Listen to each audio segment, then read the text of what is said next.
Good evening and thanks for joining us on the Week in Review. I'm Nick Blumberg. Former Illinois House Speaker Michael Madigan caps a 50-year political career with 7.5 years in prison and a $2.5 million fine. At a sentencing hearing this afternoon, a federal judge says Madigan's lies on the stand were a nauseating display of perjury and evasion. I will stand in the way of Tom Homan going after people who don't deserve to be frightened in their communities, who don't deserve to be threatened, terrorized. J.B. Pritzker punches back at Republicans in a Capitol Hill hearing on immigration policies that the governor calls a political circus.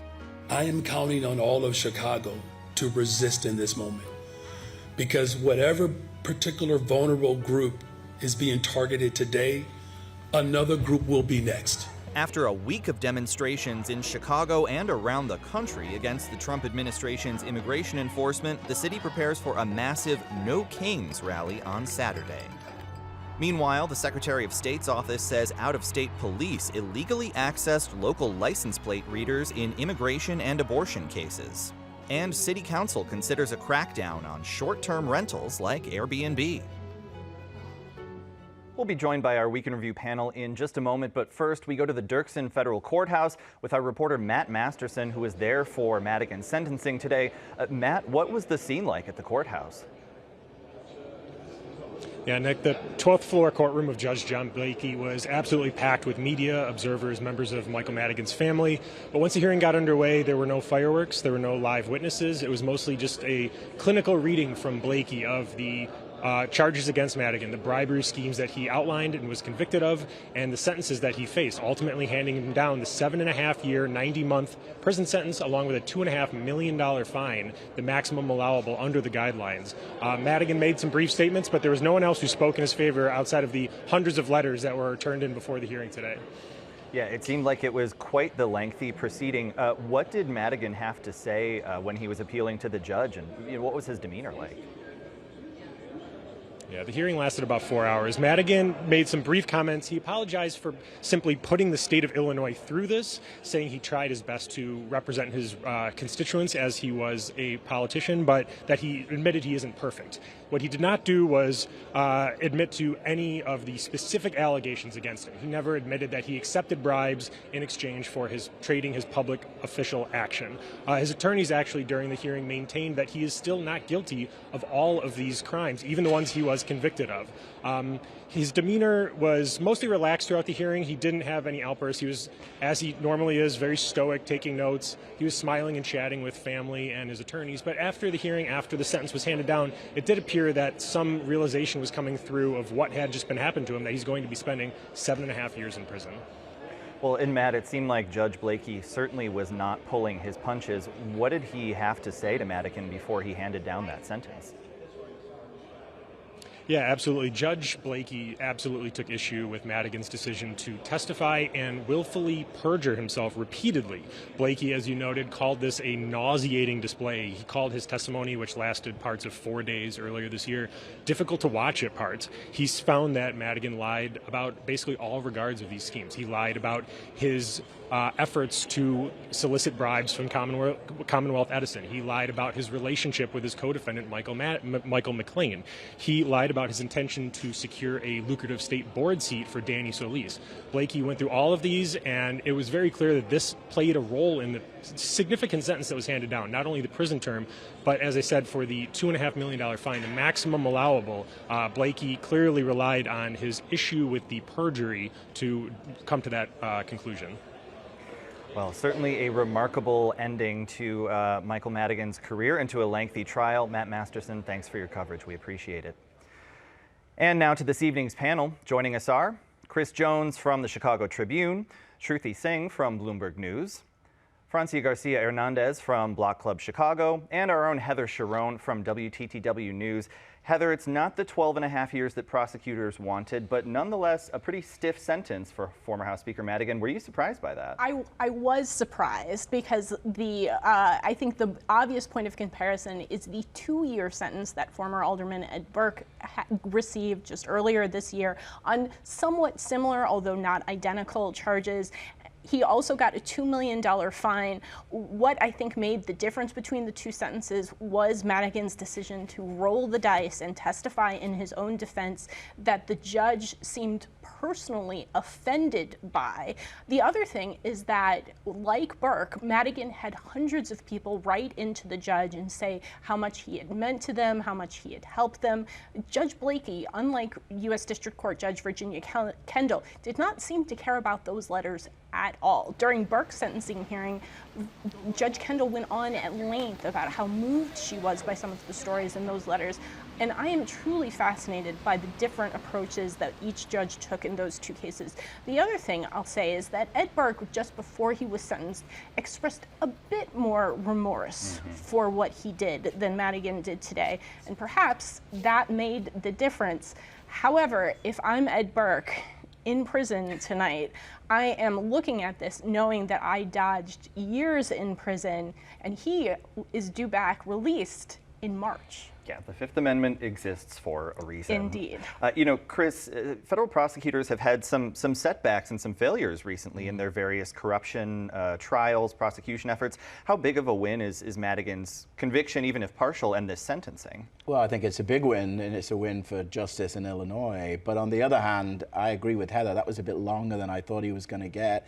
And I think the business of sentencing octogenarian people is a complicated one. If you think about it, most of us guys don't go on forever past, I mean, if you really, it's a sort of unpleasant math to do, but that you have to sort of say there's a chance that he won't come out of jail alive. And I think that's something to be sober about. There's a sort of human tragedy at the heart of this. I think federal guidelines, it's what, 85% of the sentence that he has to serve. That's a long time. That's rough on him, but it's hard to say that it's unjust. And it's also a sort of a picture of the danger of testifying in your own defense when it can be used against you. But I think he genuinely doesn't feel that he was guilty, and he's a proud man, I think, and he couldn't bring himself to lie again, so to speak, expediently to get a shorter sentence. And so you look at it and you go, well, here's a very elderly guy who is now maybe not going to come home. Yeah. He's 83 years old, and his wife, Shirley Madigan, they've been married for decades. She is also very ill, and she recorded a video pleading with the judge not to send her husband to jail for a long time, telling him that she did not want to spend her final days alone. And I think that that sort of family and human tragedy, we can't look past that. But I think that sometimes in these white-collar cases, people will say, oh, well, it wasn't a violent crime. There weren't any actual victims. I think your point, Chris, is that the people of Illinois were the victim in this case. And will this longer than anticipated sentence make other politicians think twice?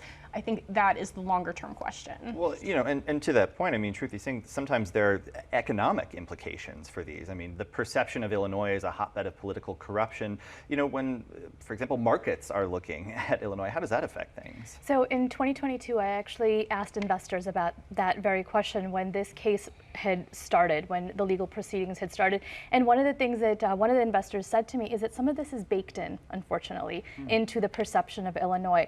Now, Illinois has had a few years where they've had credit upgrades. Their financial trajectory has been improving. It's still marginally still the lowest rated state in the country, but their trajectory has been positive and has had several notches up. But when investors are thinking about these, the long history, this, you know, Heather mentioned a couple of cases, and there's been others as well. It's Plenty. a little. So what somebody said to me, one of the investors, was that it's baked in, unfortunately. Yeah. Well, I think this is a case that we are not going to be done discussing for quite some time. We could probably do the full show on it, but a lot of news this week. I want to get to Governor J.B. Pritzker testifying at a congressional hearing on Illinois and other states' sanctuary status, although he also faced some completely off-topic questions, for example, about transgender Illinoisans.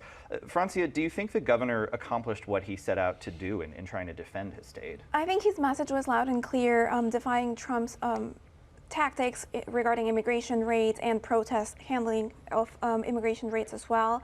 And he also made clear that sanctuary laws are lawful and that he will continue to protect and defend the sanctuary state and counties and city policies that exist. So that was a strong message. He also was very defiant of Trump's authoritarian measures, what he called, and was very defiant against breaking the Constitution, the law, or going about it in terms of enforcing immigration policies. Yeah, it was certainly a bit of a high wire act for the governor. I mean, Truthy, this hearing comes as Illinois lawmakers are bracing for perhaps the Trump administration to try and, take back some federal funding. We heard a lot about that in this last legislative session. Could a hearing like this be used as perhaps justification for funding clawbacks? Governor Pritzker has been warning about the uncertainty about federal funding for months now.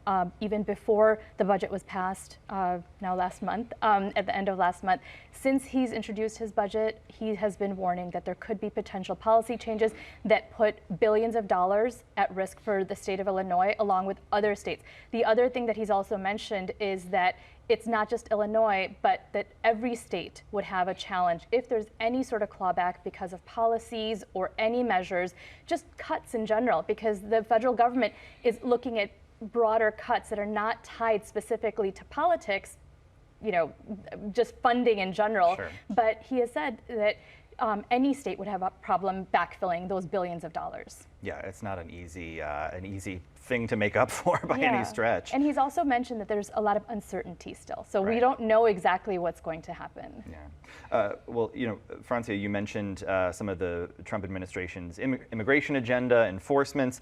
Several members of the city council want to investigate whether Chicago police aided ICE agents in a mass detention earlier this month. What are other people concerned about there?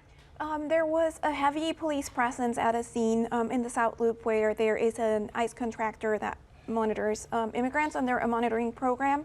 ICE agents showed up and were detaining people under check-ins, and CPD was present inside the building and at the front and back of the building.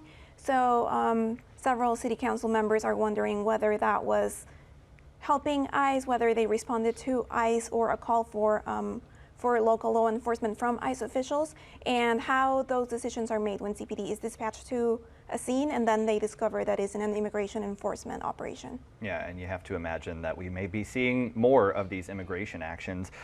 Chris, Trump has sent the military into Los Angeles amid protests there. The Tribune had an editorial this week headlined that MAGA morphs into Make America Cruel Again. What are the worries there about potential presidential overreach? Well, I think we were concerned about the National Guard and the Marines being sent into American cities, onto American streets. I think our view is that going after the police is not the way that those aldermen are not helping the situation there. I think we have to support our police. I think we have to make the case that when there is any kind of civil unrest, if that happens this weekend in Chicago, that's a matter for the Chicago police. I don't think the Chicago police are trying to enforce immigration laws and deportations. I think the issue is that it's a police issue. It shouldn't be one that requires the imposition of the military on the streets of Chicago. But we were also trying to say that there was a really noticeable cruelty in how these things, a performative element, let's say, in how these deportations were being carried out. And indeed, in the very assignment of the Marines and the National Guard.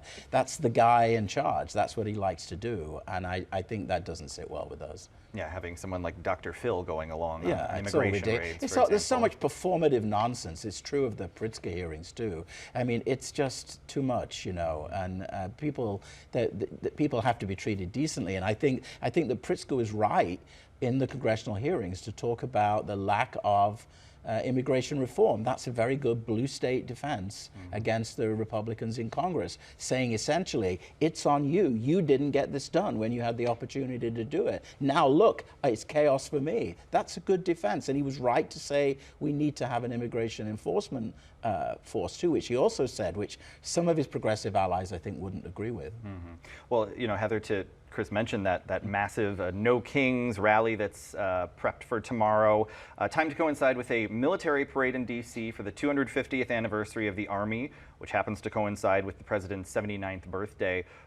Just how unusual is that military parade? What do we expect to see there? So we're going to see rows of troops marching in formation. We're going to see tanks rolling down the boulevards in Washington, D.C.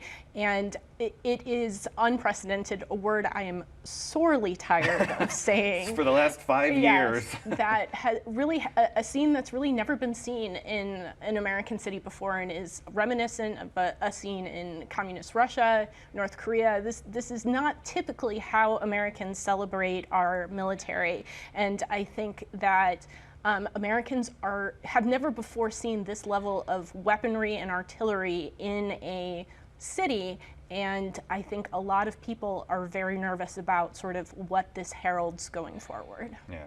Well, you know, Francia, some local immigrant advocates have been protesting the president's new travel ban, barring residents from 12 countries, limiting travel from 7 others.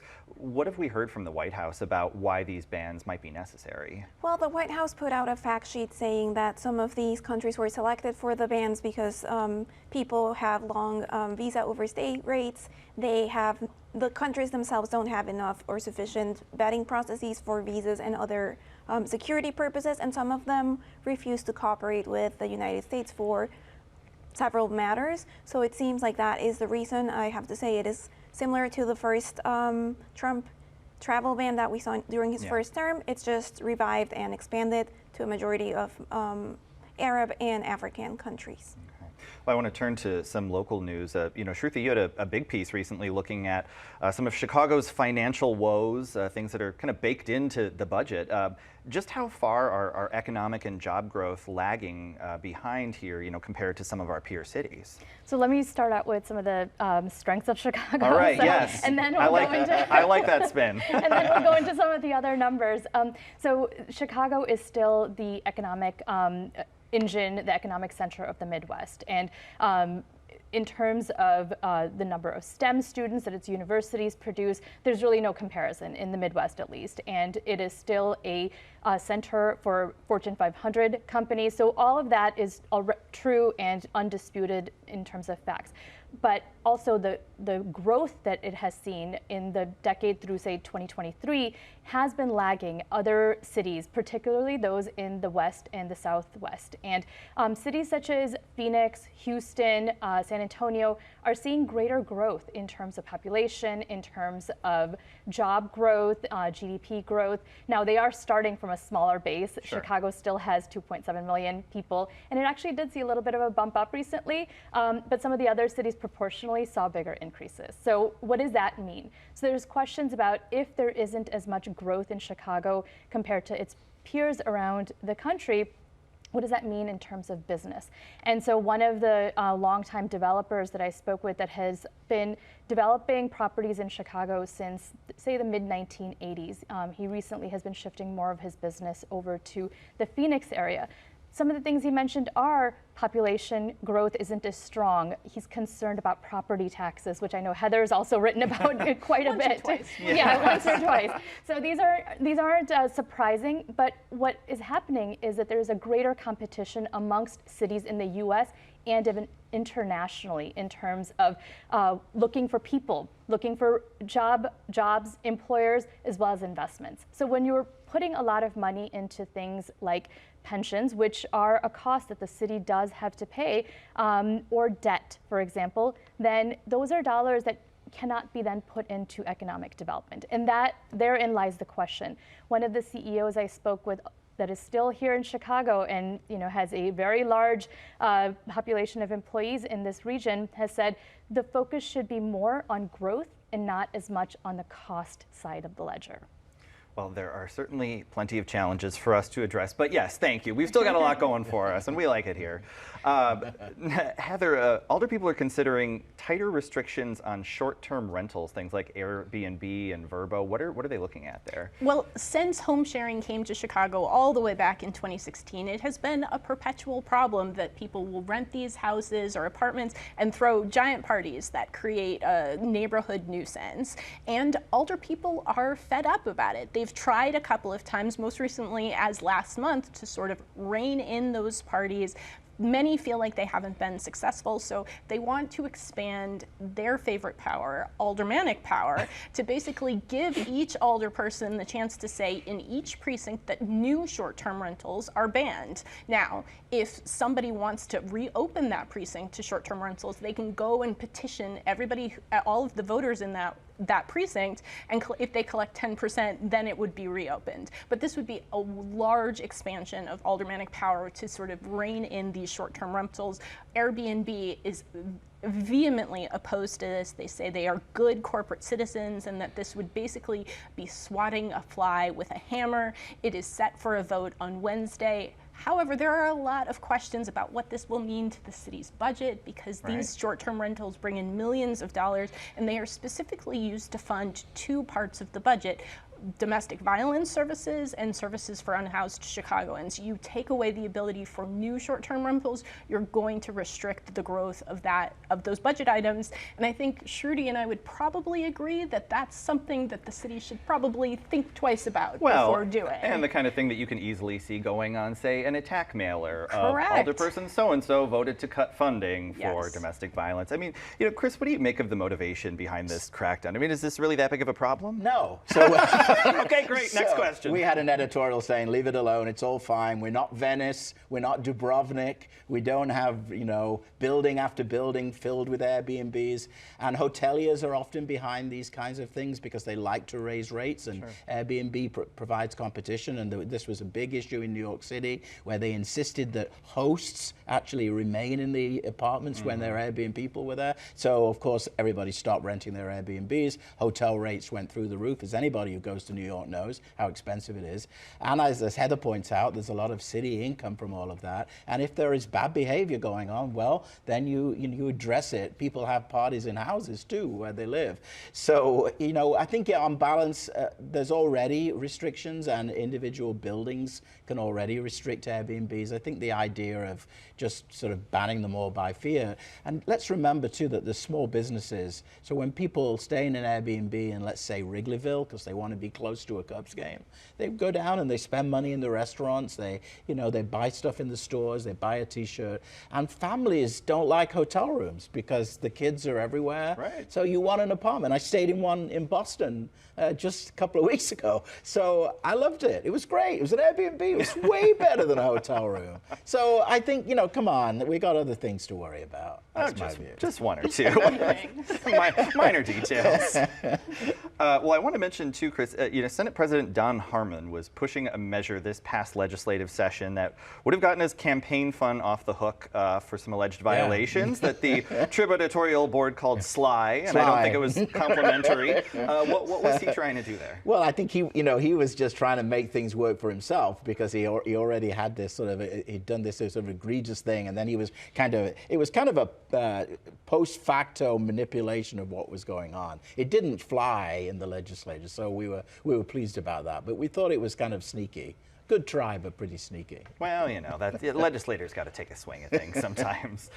We've got about a minute left. Heather, Northwestern University emailed faculty and staff about cost-cutting measures following the Trump administration's move to freeze about $790 million in federal funding. Now, the university's got a $14 billion endowment. Do you think we'll see them use any of that to plug the gap, or are they leaving it put? Well, there are certainly professors and staffers and students who would like to see them sort of dip into that endowment and use it as sort of a rainy day fund to get the university through this sort of period of uncertainty. University financing is only just as complicated as city financing. I do not profess to be an expert on it, but this is something that universities across the nation are grappling with it. Harvard, all of the Ivy Leagues, Columbia in particular, and there are a lot of university presidents are going to have to make a lot of hard decisions, and the people who will feel the brunt of that will, of course, be the faculty and the staff. All right, well, hopefully nobody here was feeling the brunt of anything too bad. You were a great panel, but we are out of time. So our thanks to Chris Jones, Shruti Singh, Francie Garcia Hernandez, and Heather Sharon. And we're back to wrap things up right after this.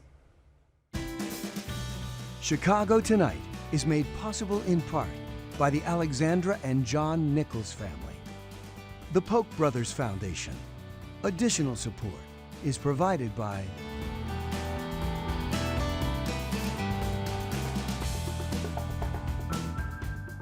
Before we go tonight, we'd like to ask for your help.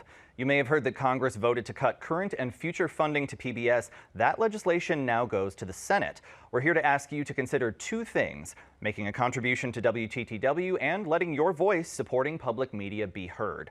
You can learn the facts at WTTW.com/protectmypublicmedia and share those facts with your family and friends. And if it's right for you, you can donate to WTTW by calling 773-588-1111, going to WTTW.com, or scanning the QR code on your screen. Your contribution at whatever level you choose is always appreciated, but what's most important is that you participate. This is public media, and it's our members that keep us strong today and into the future. And that's our show for this Friday night. For the Week in Review, I'm Nick Blumberg. Thank you for watching. Stay healthy, stay safe, and stay informed. Have a great weekend. Okay, I think maybe my favorite headline I saw this week: Chicago man wears White Sox cap to work. That man, of course, is Pope Leo.